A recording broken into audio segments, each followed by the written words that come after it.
ప్రపంచ కప్లో అంటే క్రికెట్ ఛాంపియన్స్ ట్రోఫీలో భారత్ విజయం సాధించడం, ఛాంపియన్స్ ట్రోఫీ విజేతగా నిలవడం ఈరోజు దేశమంతా సంబరాలు నిర్వహించుకునేలా చేసింది. గత 1-2 ఫైనల్స్లో భారత్ పరాజయాన్ని చవిచూసి కప్పును చేజిక్కించుకోకుండా ఇంటికి తిరిగి వచ్చిన సందర్భాలు కూడా ఉన్నాయి. అటువంటి పరిస్థితుల్లో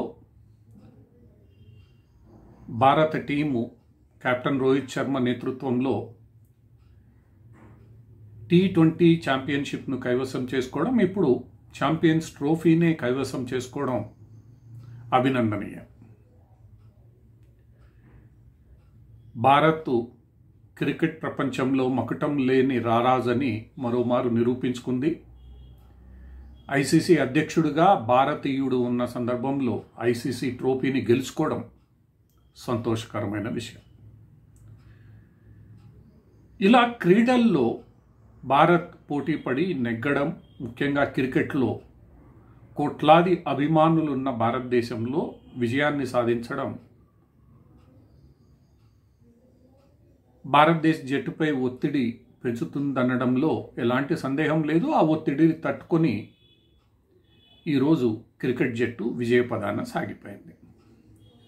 కానీ ఈ విజయం భారతదేశంలోని ఇండీ కూటమి నాయకులకు, ముఖ్యంగా కాంగ్రెస్ పార్టీకి ఏమాత్రం రుచిస్తున్నట్లు లేదు. భారత జట్టు ఛాంపియన్స్ ట్రోఫీని గెలుచుకోవడం కొన్ని వర్గాలకి మొట్టమొదటి నుంచి ఇష్టం ఉండదు. ఎందుకంటే వాళ్ళు భారత్ కన్నా కూడా పాకిస్తాన్ని ఎక్కువగా ప్రేమిస్తారు కాబట్టి. నిన్న భారత్ జట్టు విజయం సాధించిన తర్వాత జరిగిన కొన్ని సంఘటనలు కూడా ఈ పాకిస్తాన్ ప్రేమికుల వ్యవహార శైలిని మరోమారు తెరపైకి తెచ్చింది. దీన్ని ప్రజలందరూ చూస్తూనే ఉన్నారు. కానీ వీరికి తోడుగా ఇండీ కూటమి నాయకులు, ముఖ్యంగా కాంగ్రెస్ పార్టీ నాయకులు ఈరోజు భారత్ జట్టు యొక్క ఆత్మవిశ్వాసాన్ని దెబ్బకొట్టేలా వ్యవహరించడమే కాకుండా తెలంగాణలో క్రికెట్ సంబరాలను కూడా జరుపుకోని విధంగా ప్రవర్తించడం ఆ పార్టీ వైఖరిని ఈరోజు తేటతెల్లం చేస్తుంది.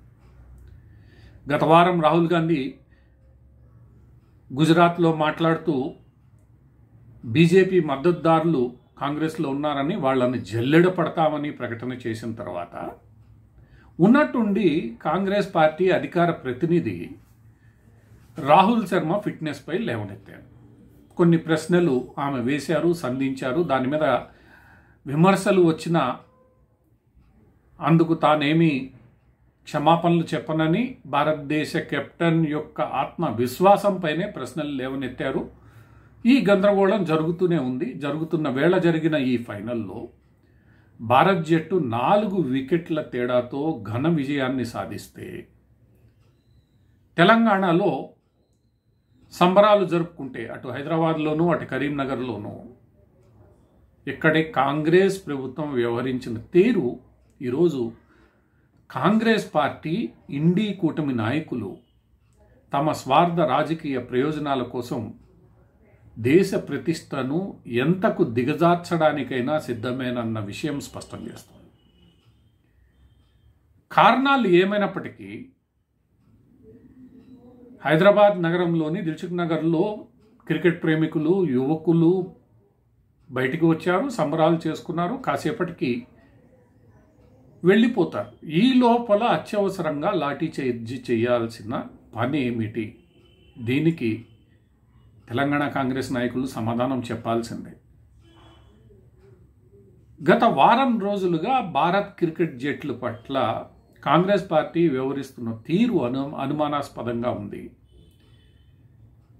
భారత్ జట్టు గెలవడంపై తమకెందుకో ఇష్టం లేదన్న రీతిలో వాళ్ళ వ్యవహార శైలి ఉంది. దానికి భిన్నంగా ఈరోజు భారత్ జట్టు ట్రోఫీని గెలుచుకోవడంతో కొంత అసహనాన్ని వీళ్ళు ప్రకటించినట్లు ఈ సంఘటనలు తెలియజేస్తున్నాయి. ఏది ఏమైనప్పటికీ భారతీయ జట్టు సాధించిన ఘన విజయం, ఆ విజయం మనక ఉన్న కోట్లాది ఫ్రాన్స్ యొక్క మనోభావాలను కాంగ్రెస్ పార్టీ కించపరిచిందనడంలో సందేహం లేదు. కాంగ్రెస్ పార్టీ ఇప్పటికైనా తన వైఖరిని మార్చుకోవాలి. ప్రతి సంఘటనను, ఎక్కడైతే భారతదేశం విజయాన్ని సాధిస్తోందో అటువంటి ప్రతి సంఘటనపై రాజకీయాలు చేయడం మానుకుంటే అది ఇంకా సంతోషం. మానుకోకపోతే అది కాంగ్రెస్ పార్టీ యొక్క మనోవైకల్యం కింద మనం జతకట్టాల్సి ఉంటుంది.